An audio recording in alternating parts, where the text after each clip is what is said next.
Hey there, welcome to day 919 of What You Up To Now. Sharon Horne-Ellstrom here at your service, discussing and sharing and journaling via video and podcast or audio and video.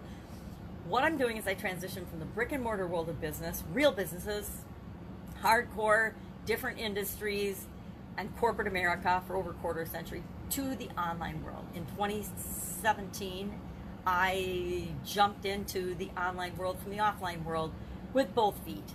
Well, not really with both feet, with a toe. I dipped a toe in and I started looking at it and working on it. I found as part of my divorce, I had the opportunity to absolutely positively blow up and change everything I'd done and had been doing in the past and move into things that I've been interested in but never really had the time or the energy to explore or the freedom to jump into. So I jumped into the online world and started learning and trying and erroring on a whole lot of different aspects and things throughout the journey. Went down lots of wrong paths, but found some paths that worked out really well for me and realized that everything we do is all about the journey. It's about how we approach it, how we solve problems, how we figure things out. It's about our journey. It's not about my journey. It's about your journey, because your journey, no matter what I say, no matter what any expert or guru tells you or says, or someone that you model, the way they did it, they can only show you the tip of the iceberg. We can only show you the tip of the iceberg of how we've done things. And it's up to you to pick the pieces of the processes that you'll learn from each and every person you come in contact with that work for you and put them in together in a way that's absolutely positively unique and special for you. Because each and every one of us is on our own journey, and what success is to you is defined by you. What happens along your journey is specifically for you. And so we can learn from other people, and we can pick up pieces, and we can find shortcuts and tricks and tips and hazards to get us specific things that we want. But bottom line, our overall journey is as unique and special as you are. You know, they say our life is like writing a story and writing a book or creating something. And it's so true. Each and every one of us, based on everything we think, feel, believe, experience, are creating our own masterpiece. We're writing our own story. We're creating what it is that we want to show up as doing and having and being in the world. And that's unique and special for you, and it's unique and special for me. And it's only recently that I discovered that I can control some of that. I do have a say in it. I get to decide what works, what doesn't, what I'm going to put effort in, what I'm not going to put effort in, what I'm going to spend my energy on, who I'm going to spend my time and energy with. We always have had the power to choose and the power to do that. We just so often don't feel like it. We spend so much of our lives doing what we think we should do to please other people or to meet other people's expectations and measures, and often forget ourselves, and we forget that it doesn't matter what other people think. I spent 20 plus years in a marriage, 25 years in a marriage and in a relationship that totally and completely did not allow me to be myself. Now, did I choose to be there? Did I put myself in that situation? Absolutely, positively. Would I change anything about it? Well, maybe I would have gotten my head out of my you-know-what sooner and changed the way I expected myself to be treated, but I didn't. And that was my journey. It was my journey to go through all that. Now, I'm hoping that I can repair some of the damage that was created through that relationship on not only myself, but on future generations. Because when you're not living in your truth and standing up for who you really are and being the best human being you can possibly be, that impacts all of the people around you. Right? We are absolutely positively impacted by our environment. How much so is up to us. We can decide how much of a shield of protection we're going to put around ourselves, how much stuff and crap we're going to let in versus just let bounce off of us. And fortunately for me, I let a lot of stuff bounce off. Otherwise, I doubt that I'd even be here chatting with you today. So, question today is, what do you measure? What in your life do you actually keep score on, pay attention to, or measure? Actually, subconsciously, a lot of us keep score on things that we don't even consciously realize we're keeping score on. I don't remember where I read this, but men and women keep score differently. It's probably one of the not love language books, one of the Men Are From Mars, Women Are From Venus. It might be that book. Anyway, along the way, somehow I remember that men and women keep score differently. Like, a man will think that if he does one thing for you, or a big thing for you, it takes care of all of your needs. But a woman tends to appreciate more the little things, the small gestures that are done repeatedly, not the one big grand gesture. So that's where the mismatch comes in communication and in a lot of other areas. And I'm probably meat-axing this description, but I remember that that's how it sort of worked in my relationship and in my life. My ex-husband would think, if I just do this one big thing, then I'm good for like a year. Doesn't matter if I forget your birthday or anniversary, to do the little things that you ask, like bring home milk or something for the kids. What matters is that I did this one big thing. I took you out for a nice anniversary weekend or something, whatever. That would be good enough for the whole year in his mind. Whereas me, I was like, could you just help me out with life and kids and work and everything else a little bit every day? Because guess what? The stuff's got to get done every day. The laundry, the dishes, the kids fed, bathed, taken to school and their activities. It has to all get done in addition to all the other things that we're doing. So what do you measure? What do you measure that matters, and how do you measure it? Or do you just go through your life without measuring anything? We all tend to, it's human nature, to compare ourselves to other people. Now, one of the worst things we can ever do is compare ourselves to other people, because we are living our own life. We have our own journey. We have our own set of experiences and lessons and things that we're learning as we're here on the planet, living our lives.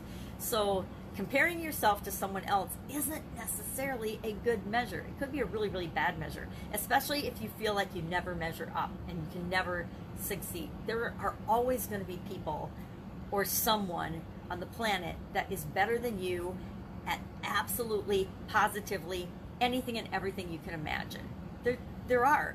Human beings are incredible, and to compare ourselves to another human being is just an exercise in futility and folly, and will tend to make us feel bad. Now, it doesn't mean you don't model people if you want to acquire a certain skill. I am totally down with that, and I totally believe in that. If I want to learn how to get a result that someone else has already gotten, I'm going to model them for the behaviors that help them to get that result, or the activities that help them to get that result. But I'm never going to model them for everything. Because guess what? All of us as human beings have flaws. We have things that we're awesome at in our genius zone, and we have things that we are terrible at, and we are just not awesome. So you never want to copy anybody else totally. You just want to model them for the key attributes or behaviors that you're trying to develop in yourself. So what do you measure, and how do you measure that? How do you measure your health? Do you step on the scale every day? How do you measure your money, your finances? Because there's a lot of different things that you can measure with respect to your finances that will put you in the poorhouse. Say you want to minimize your tax bill no matter what, and that's what you measure, is how little taxes you can pay. That will put you in the poorhouse. Say you only focus on the amount of money you make, so how much money you have coming in, but you never pay attention to what your expenditures are, or what you spend your money on, or where the money goes. That will put you in the poorhouse. So it's important to pay attention to what you measure. And in all the areas of our life, physical, mental, emotional, spiritual, financial, contribution, and relationships, how do we measure those things? How do we make sure we're moving the direction we want to move in each of those areas of our life? And guess what? It's entirely up to you how you measure them. Just make sure you're measuring them. It's kind of like the overriding question. Make sure your overriding question is empowering you and moving you in the direction you want to go. We've talked about that before. But also, make sure that how you're defining things and what you're measuring and how you're measuring it is moving you in the direction that you want to. So that's what I'm thinking about today. Idiom for Supersize Your Business was par for the course. Is your life, is your business par for the course? Is it what you expect? Is it what you want it to be compared to industry standards, other businesses, but not just on a competitive standpoint? Is it the business that you want to create, or the life that you want to create for the world? Are you on your own continuously improving journey to be the best version, the best human being you can possibly be? Or are you comparing yourself to all of your friends and family, and either you feel superior to them and better than everybody, so you think you're doing awesome, or you feel like you're just running and running and running and you can never be as good as them, so you feel like it's almost hopeless to keep trying. So what are you measuring? How are you measuring? And how do you measure up in your mind? It doesn't matter what anybody else thinks. Fun challenge today was about predicting the future. What do you think the future is going to look like? What's going to be the hot new technology, say 15 or 20 years down the road? What's going to be hot? I think of things that already exist, like AI will be more mainstream and common. Driving cars will be the norm, not the exception, things like that. That's pretty safe, easy thinking technologically. So I think it's fun to think and use our imaginations and really imagine what the world could be like in 20 years from now. What could be the new, latest, greatest, hottest technology that we're all using? You know, it wasn't that long ago that no one would have believed that we each had our own phones and that the phone wasn't attached to the wall, and that, you know, you didn't have to all share the family phone, and that every individual would have their own phone. That was very visionary when the idea first started to come into play. And the technological advances and things that have happened over my lifetime, even over just the last 10 years, it's mind-boggling. And it's a good thing, because we got this pandemic thing going on, and we need some solutions. We need to be solution-focused, not problem-focused. I think that's why I like the par for the course analogy. I'm not huge on sports comparisons for business and life, but people love them because a lot of people can relate to them, at least from an observational standpoint. They can, you know, if they're a fan of any organized sport or team sport, they can relate to the lessons learned through sports. And since a lot of people have participated in and been athletic or done a particular sport, it automatically is something that they can relate to, and they have references to that they can explore in their own mind and imagination, and then apply it to their own life. And that's why we have analogies and stories and words and things. We share information because we want people to be able to relate and then apply it to their own life. So sports analogies, par for the course I like because it gives us something to compare to. It reminds us that even though we're comparing to some expert number, it doesn't mean that has to be our determination of whether we have a successful golf game or not. If I, when I was playing golf, had determined the level of success I had based on the par for the course versus my performance, I would never, ever, ever, ever, ever have gone out on the golf course again after that first time. But the cool thing about golf, just like our lives, is you only need to have one good shot or one good hole that makes you want to come back and do it again and keep trying and getting better and better and better at it, based on and compared to yourself, not compared to anybody else. You can be competitive, you can be in tournaments, you can do all that, but it's really compared to yourself, because the margin of supremely amazing expert golfers and awesome and good golfers, it's like infinitesimal. It's like maybe one shot, or it's usually a fraction of a shot when it comes to tournament playing things. The difference between the number one and the number two is so minuscule, it's almost like the butterfly effect. That's it. That's all I've got today. I overdid it yesterday. I walked way too much, so I am going to be a little slower today. Slower physically, but otherwise I'm going to be keeping going and rocking and rolling.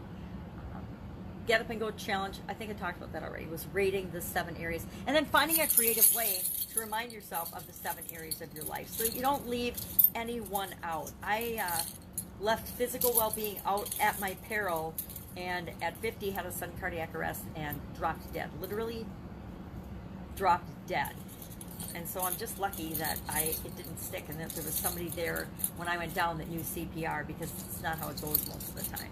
So I always like to have, and I just made this yesterday, a physical reminder to carry around with me. These are all just old keys from one of my businesses.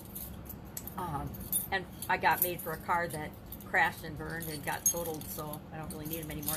But they serve as a great physical reminder that I can jingle around in my bag, or I could hook to my belt when I'm going for a walk to remind me to pay attention to all the areas of my life, not let anyone slip to the point of my destruction. All right, have a great day. If I can help you anyway, ask in the comments below. Otherwise, I will be with you tomorrow to update what am I doing as I transition from the brick and mortar world to the online world, and what you might do too, what you might be able to apply or learn in your life without following my journey, because I would never recommend that anybody follows my exact journey, because it's definitely been longer and windier and harder than I ever thought it was going to be, at least online. All right, take care. Catch you tomorrow. Bye.